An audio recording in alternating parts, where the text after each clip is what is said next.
Russia and China were the only two countries that made clear that they would not sign on to that text. 141 countries voted in the United Nations General Assembly for a resolution that expresses support for a comprehensive, just, and lasting peace. Not a single G20 member voted with Russia to oppose that resolution.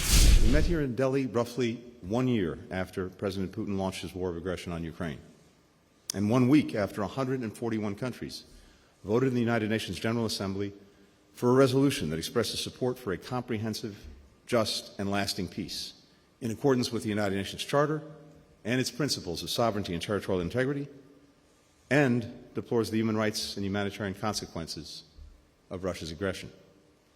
Not a single G20 member voted with Russia to oppose that resolution.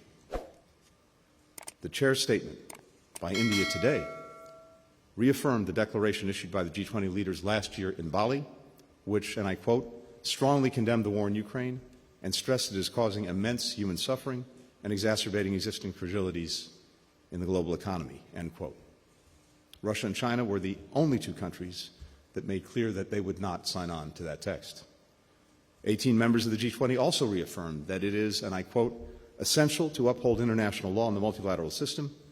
This includes defending all the purposes and principles enshrined in the Charter of the United Nations and adhering to international humanitarian law, end quote.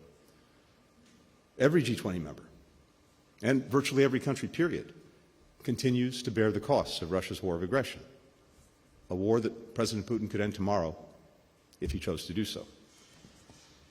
The United States didn't want this war. We worked hard to prevent it. Like most countries, we want to focus on the fundamental challenges affecting the daily lives of our people.